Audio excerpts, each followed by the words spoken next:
accountable to you. You're accountable in whatever way you feel comfortable being accountable. And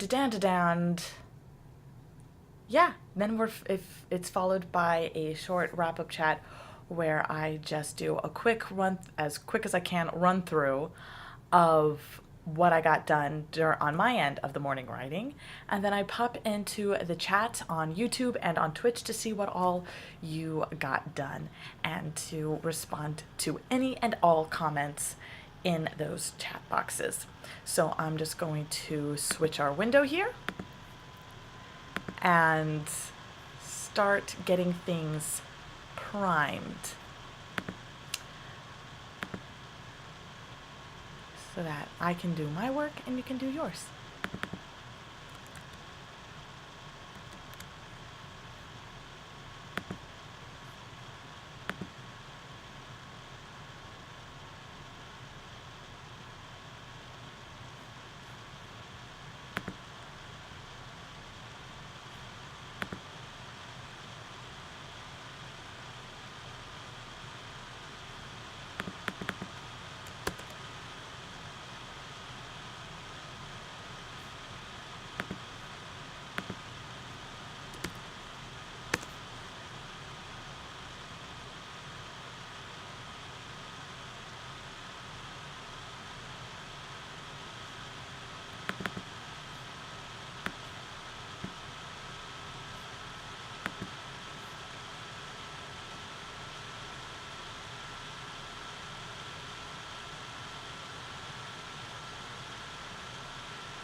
Okay,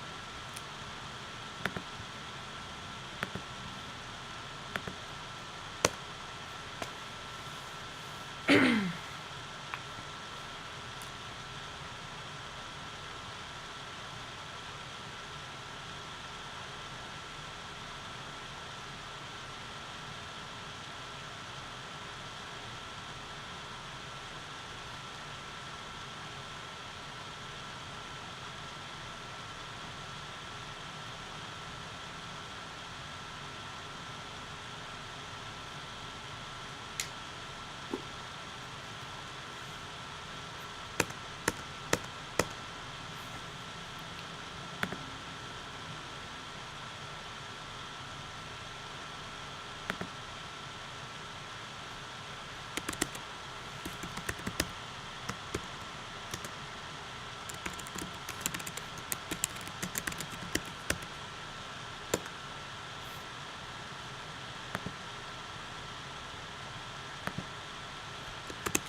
this for today.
No, actually, before I work on better storytelling, I should do this.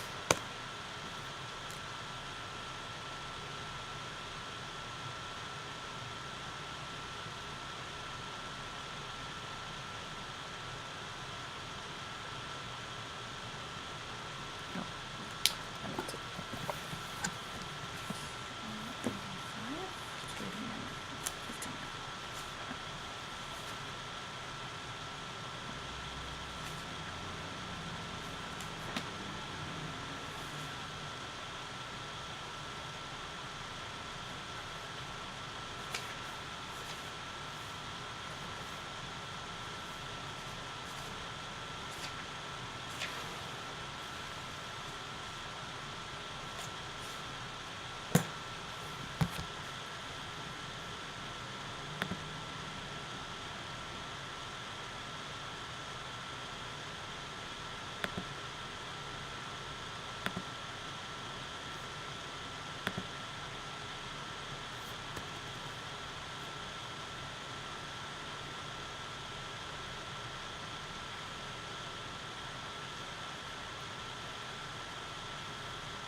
do it right?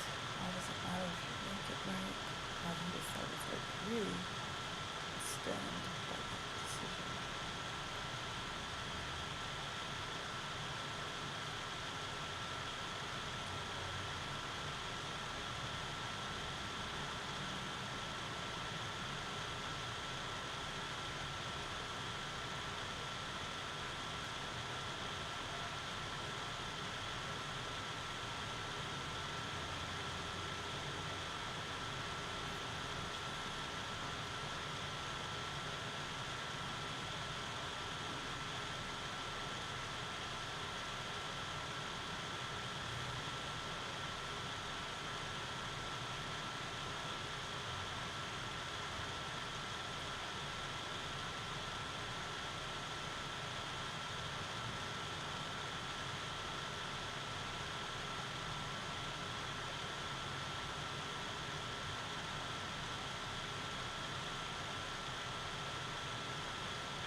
of an image to go along with this post I'm about to write.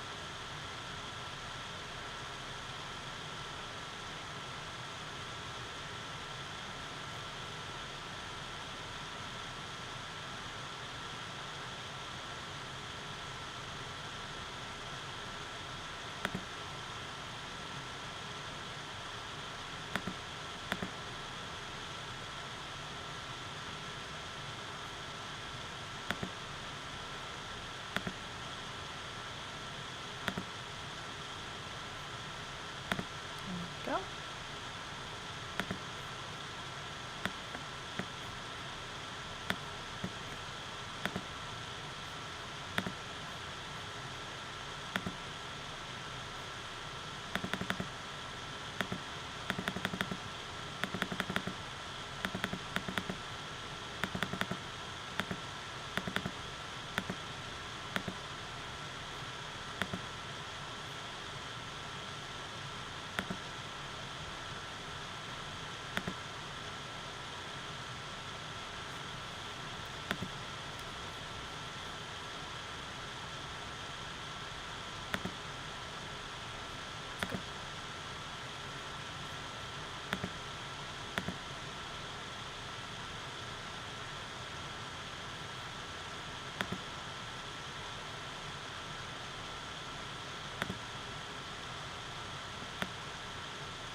PDF into a JPEG, a JPEG, a JPEG.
I look? Okay, let's see just how it looks on. No, that's not what I wanted. I wanted the other Twitter.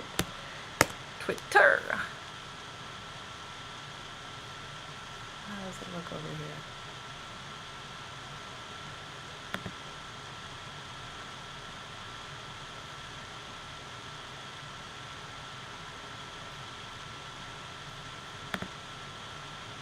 Okay, so it does.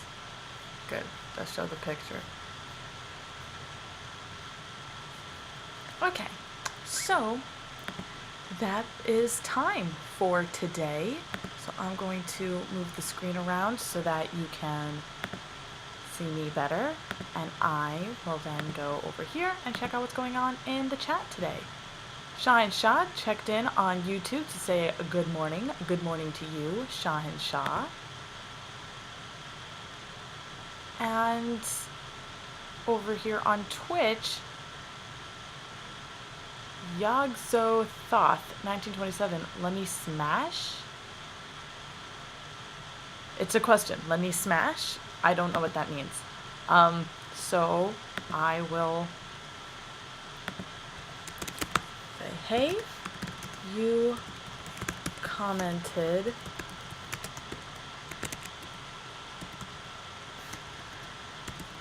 let me smash on my live stream today.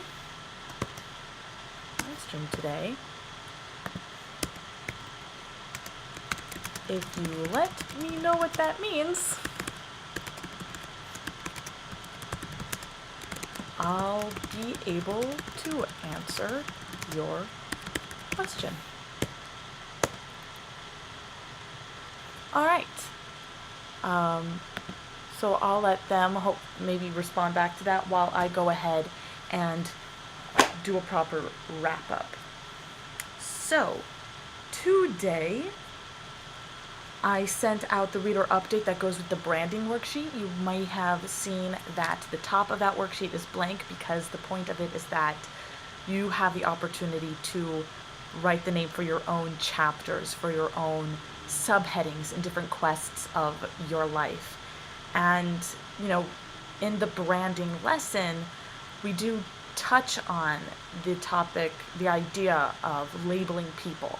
And that doesn't work. You can't fit a whole person into a box. The only box a person can fit into is their brain if you equate their brain with a TARDIS, right? Because it's bigger on the inside and there are so many rooms. We don't even know how many rooms there are.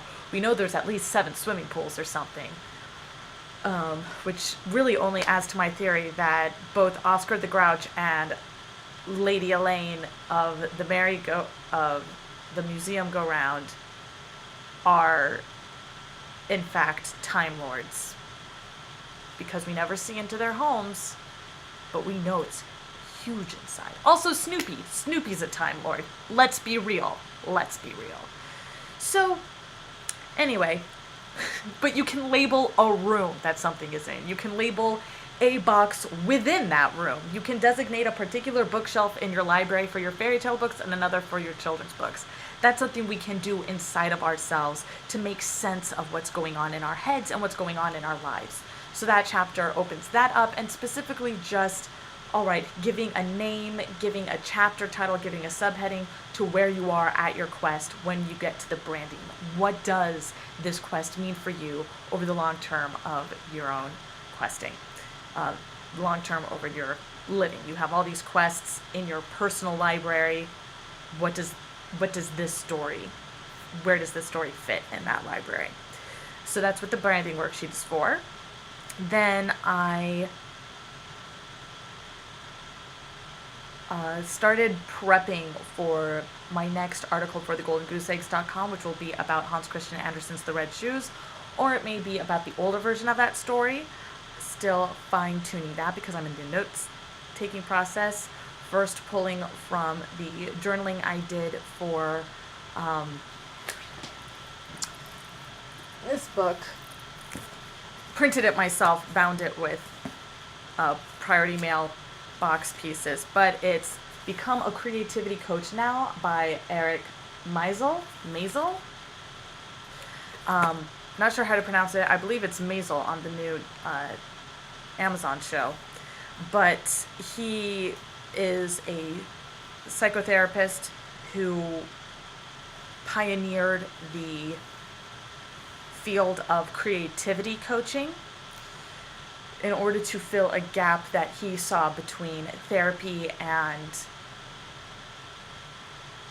creatives needing help with their creative work, not just personal care and making themselves better, but that connection between making yourself better in order to make your work better, which is actually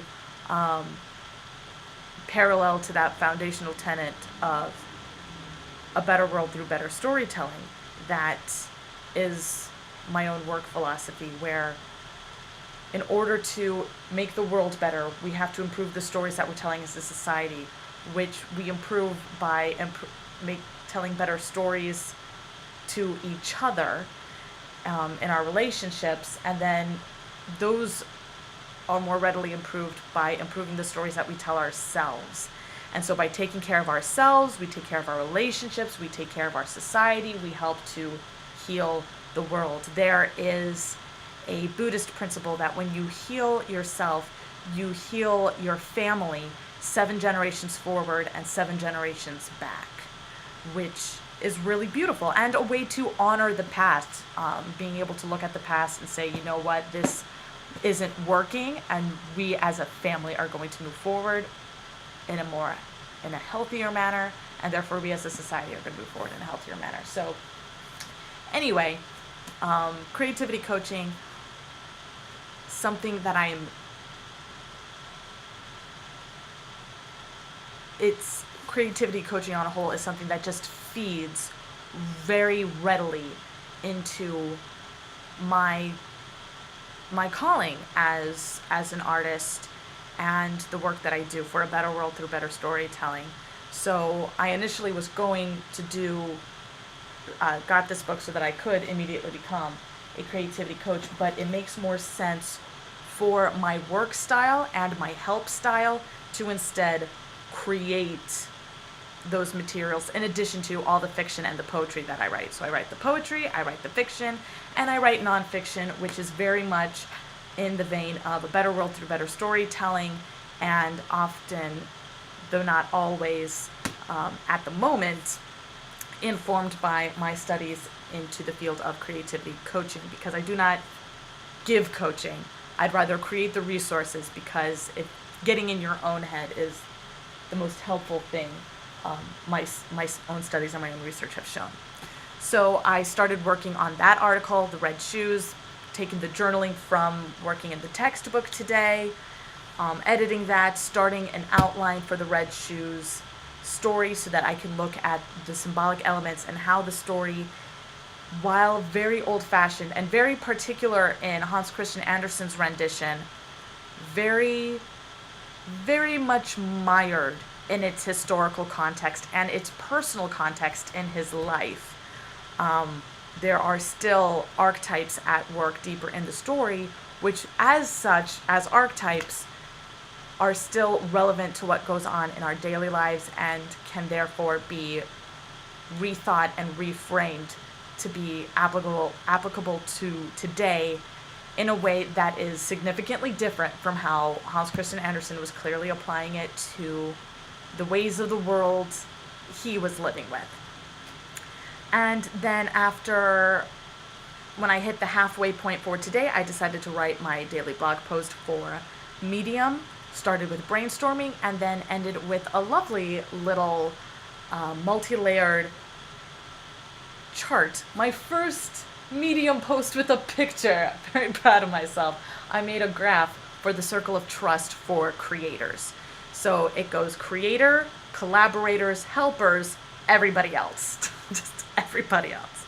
And only the creator gets to decide where everyone else in the world, everyone who is not them, sits in those circles of trust. Who is in the role of collaborator, who is in the role of helper, who is in the role of everyone else. And sometimes there is no set collaborator. Sometimes there are helpers who are allowed a certain amount of wiggle room into the collaborator role, certainly. But there are some projects where there is no clear collaborator. It's just the creator, helpers, and everybody else. And everybody else, yeah, it was inspired by just a recent description of a tiff between two creators that I happened to overhear the other day on my way to an interview. One creator being upset with another who had been asked for help, and the help went awry, so the creator felt they had to start from the beginning, and the helper then tried to assert themselves in a more collaborative role, which it isn't their job to do. You can't promote yourself in a creative's circle of trust. Only the creator of a project can do that for you. But when you yourself are a creator or are feeling that creative fire, you're more likely to assert yourself and try to insert yourself into a circle where you don't quite belong. And so this second creator was thinking, oh, when I make a mistake like this in my own work, I do this, you should do this, and was trying to push the primary creator of the project in question to do things contrary to what was natural.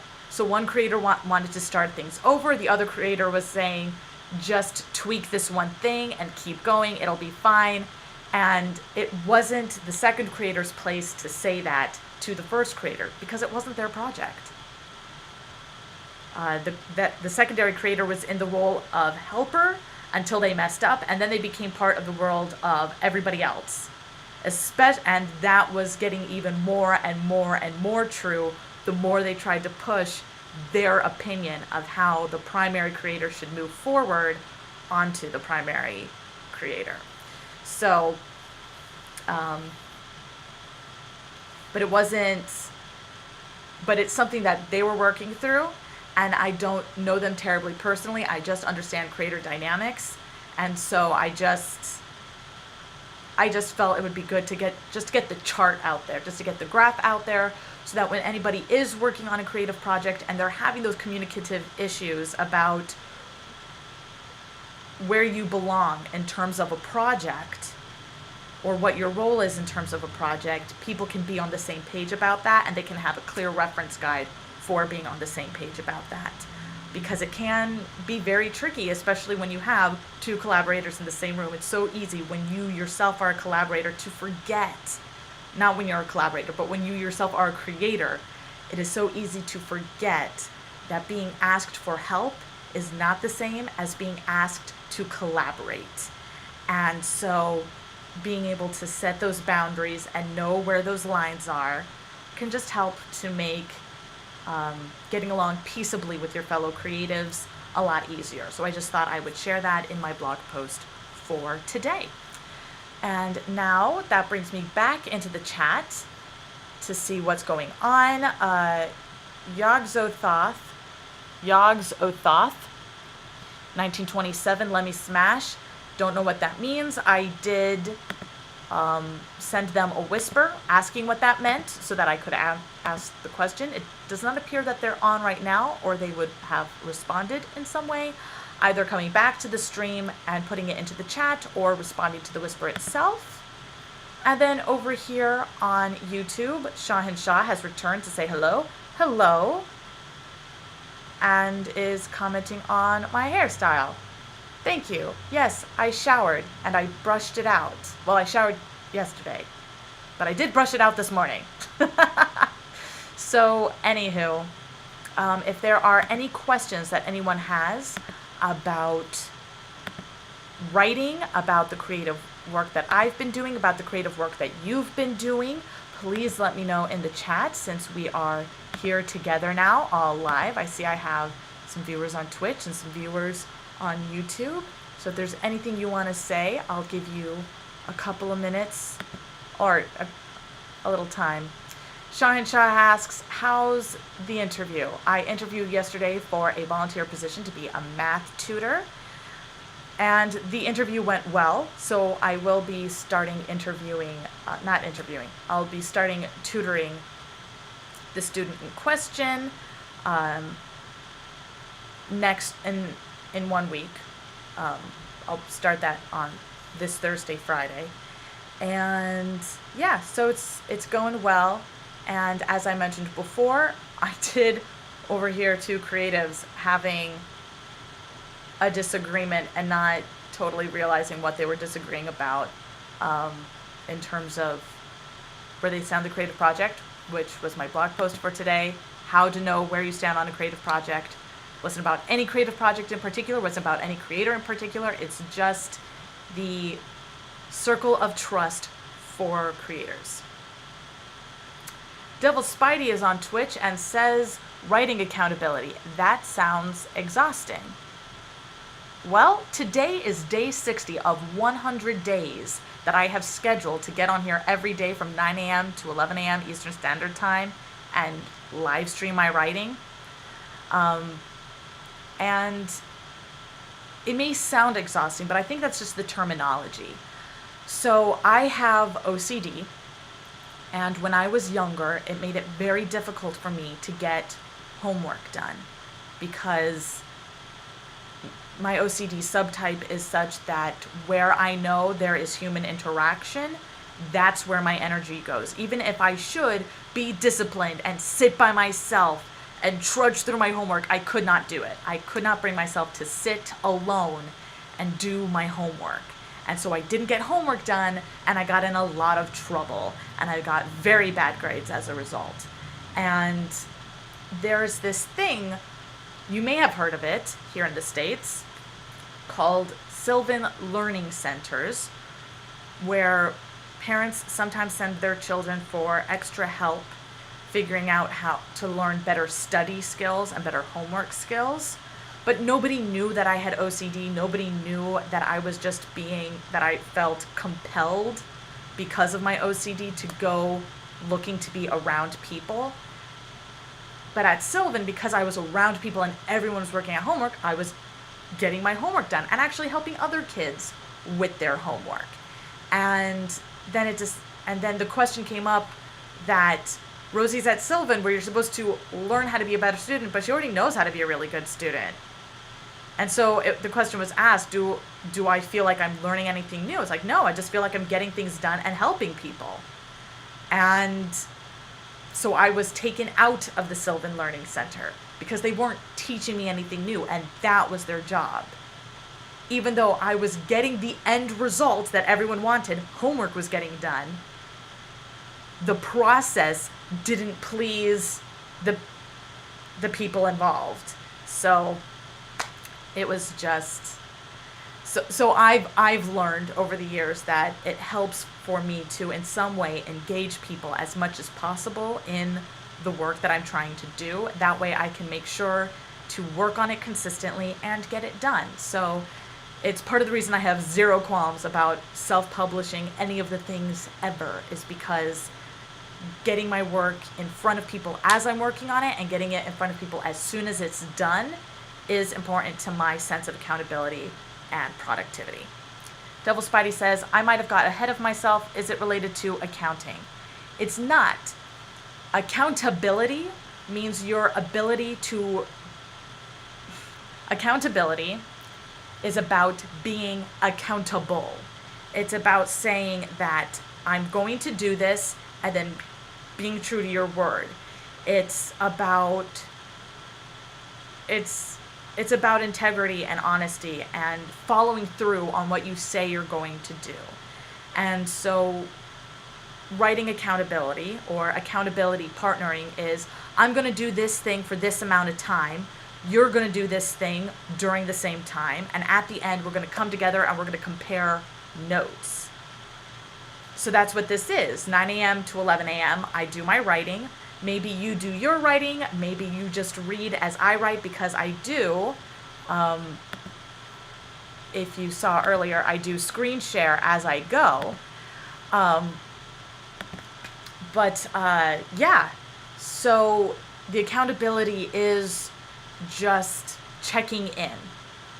That's what's going on here at the end, is that we're having a chat at the end where I let you know what I did in case you weren't here for the whole time, and I check in the chat to see if you've shared what you worked on and if there's anything that you want to talk about in terms of writing or the creative process in general, because in terms of any creative art, I live in an artist community, so there are parallels in all fields in terms of trying to figure out how to be accountable, trying to figure out how to be consistent, trying to figure out how to get inspiration to come, or figuring out the best way for each person to work with inspiration in their own way, finding ideas, working on those ideas, fleshing them out, all sorts of different aspects of it, of the creative process that are paralleled no matter what the creative field.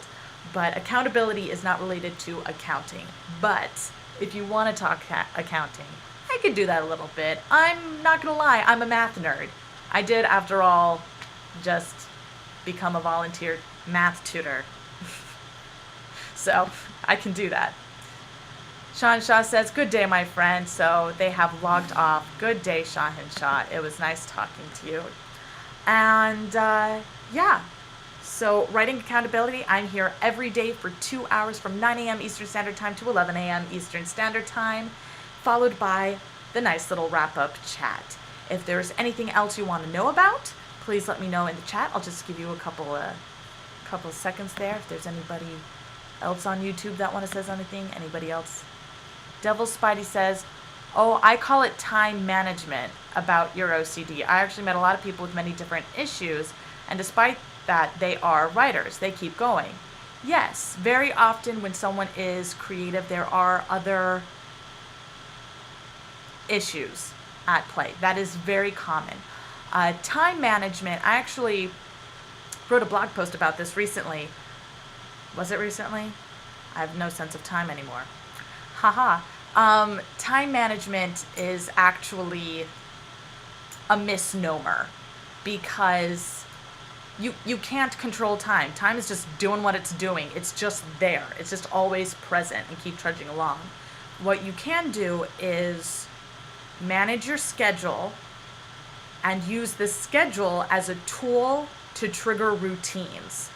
That's the most important thing with productivity and with OCD, or anybody who has issues with time awareness, not management, just being aware of time passing. There are a number of tools, mostly timers and gentle alarms, that I can suggest that people use for that. For instance, I have two kind of alarm systems that I use in my work. The first is the time timer. This is an analog timer, as you can see, but you physically set the timer, and as it counts down, the red wedge gets smaller. And I have it muted because the sound it makes is obnoxious. And really, I just need to see how much time is left on the timer. I don't need to hear it. So I have that as a visual reference, because when we lose, and I have this timer that just went off. I have alarms set throughout my entire day to block it into work blocks, and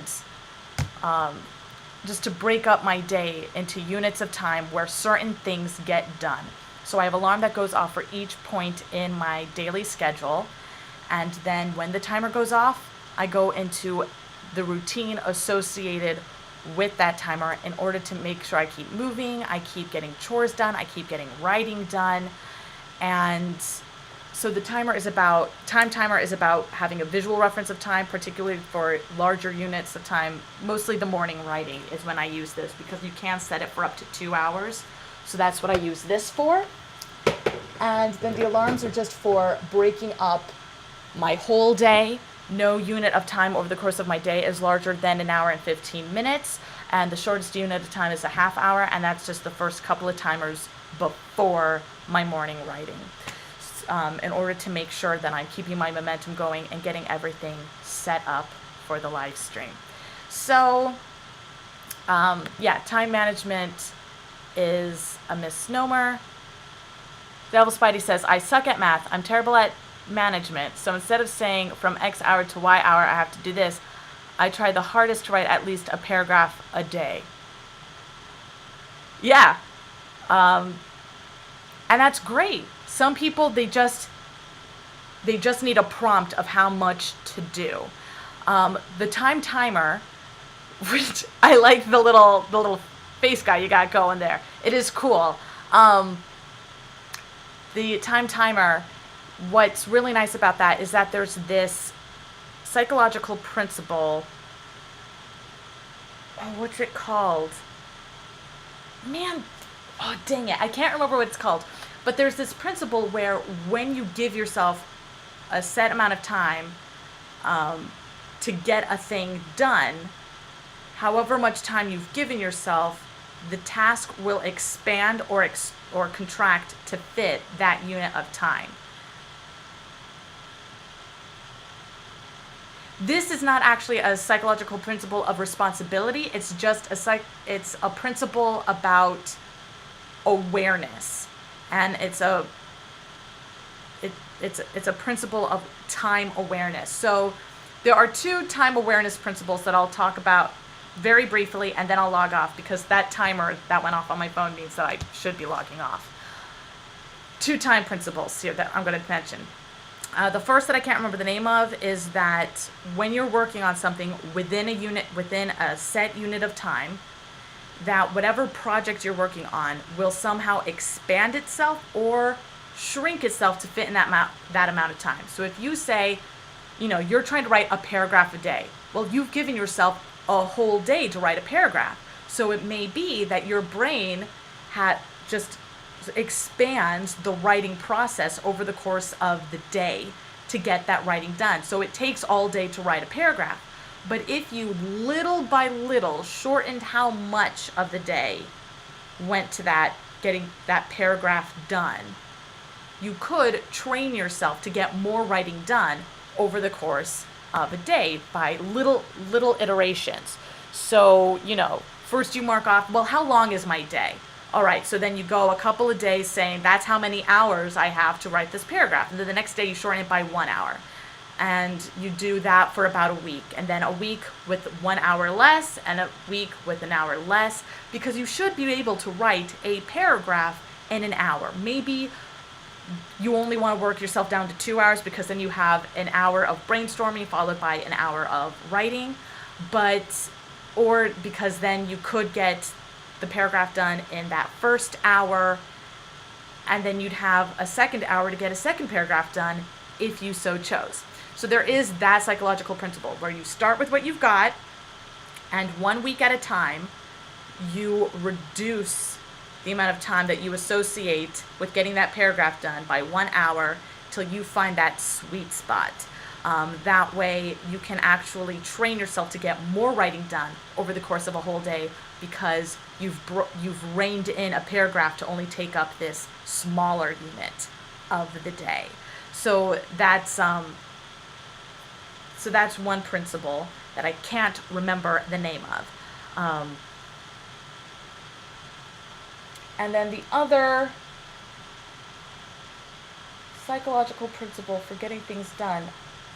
Okay, so you were saying principle of responsibility. Maybe I should have started with the second one because now I can't remember what it was. There was two principles of getting things done in a certain amount of time. No. There was one principle to get things done in a certain amount of time. There was another principle to psychological principles for writing, for motivating, inspiration.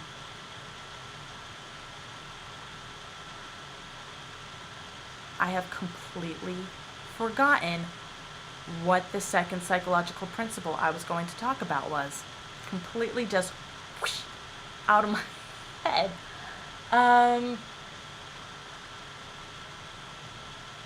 There was the one where things shrink. Oh, deadlines. That's what I was going to talk about. So you can train yourself with certain tasks to make them fit within a certain unit of time because your brain will automatically try to fill a goodly amount of time, however much time you give yourself with the task at hand. From start to finish, it'll try to expand it or contract it to fill that time.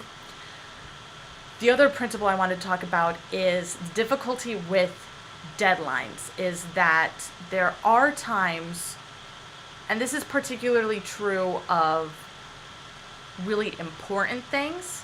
So if you're just doing a paragraph a day, training yourself to do it within a specific time unit of the day is great. If you gave yourself a bigger project and you're working toward a larger deadline for that project, what gets tricky there is that if you have a deadline, not just like a timeline can be constantly adjusted, but a deadline can actually be a distraction, so that you're working toward the deadline and focused on the deadline rather than focused on the work.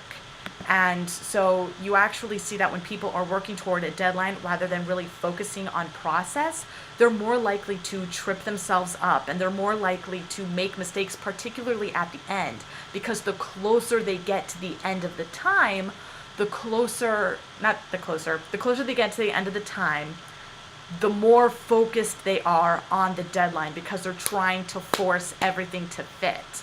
But if you're just training one task to fit in one unit of time, and then you go to the next unit of time and there's one task associated there, you can get along a lot more comfortably, as opposed to having a deadline where you have all these steps to get through, and then that deadline becomes part of the steps and it distracts you from the steps, and then you're missing things. And so there are studies that show that having deadlines for multi-step projects can actually be a terrible detriment. Just pointing this out, audio is out of sync from the video feed. I'm sorry, the only thing I can suggest for that is that I stay quiet for about 5 seconds while you hit refresh, so that it'll realign. But also, it is now 11:33, and I just finished talking about the 2 psychological principles at work in terms of getting things done. Training your brain to do a single task in a single unit of time, and maybe finding alternatives to having deadlines. I prefer to have an estimated time of completion, where you're just working on those units of time with those tasks, and you mathematically project out, you kind of estimate out how much time that would take, so that you can so that your estimated time of completion is just kind of always shifting based on how much work you're getting done over a certain amount of time. But I could talk about that more in another day. Today, it is now 11:34, which means I am officially over time. Gary Bach says, what would be a typical task? A paragraph? Yes, Gary. That is a perfect example. A paragraph, a blog post, something short, something small, something specific. So something that you're getting done that'll take you like half an hour to an hour and 15 minutes. Devil Spidey was saying in the comments here in the stream chat that they give themselves a day to write a paragraph. And so I was suggesting that 1 week at a time, taking that day, finding out how many hours makes up that day, and then each week subtracting 1 hour from that time, so that the paragraph, following that psychological principle of expanding to fill time or contracting to fill time, will contract with the timeline given for that task. So that you build those little tasks. Or as I was saying about my routine building earlier, I have timers set throughout my day on my phone. They go off, and then it is time for me to go into my next routine. So my routine at 11:30, if I haven't finished live streaming, is that I log off, I watch some booktube videos, I do some reading, and I do some dishes. And well, it's mostly just kind of letting my brain drain from digital mode. So after putting so much forward onto the internet, taking a little back through booktube, then closing the computer, because the next timer will go off for, consuming books via YouTube to consuming books physically. Timer goes off, and then I'm doing things around the house and getting ready for lunch, doing chores and things of that nature. For my OCD, having timers to let me know, start this routine of little tasks But yeah, so to like my morning writing here, 9 a.m. to 11 a.m., that's 2 hours of getting writing done. So I will write things, edit things, work on various projects, work on streamlining my online presence. Basically, my little business of being a writer, such that it is predominantly done during these 2 hours. So doing whatever I'm going to do on social media, doing whatever I'm going to do on Inkshares, just all that. You are very welcome, Gary. And that brings us now to 11:37, and I'm supposed to be going on to the next unit of time and releasing. So if there's nothing in the chat on YouTube, nope. I'm gonna go ahead and do my little log off spiel, which is this. Thank you for joining me today. I am Rose Music, your live stream writing accountability partner. I am here every day from 9 a.m. Eastern Standard Time to 11 a.m. Eastern Standard Time. That's 2 hours of getting things done. You can work along with me or read along with me, whichever you so choose. And afterwards, we will have our live wrap-up chat where I tell you what I did and I respond to everything that got written in the live chat while I was working, because I can't see it while I'm working. Thank you very much for joining me today, and I will see you tomorrow. Good journey, my friends.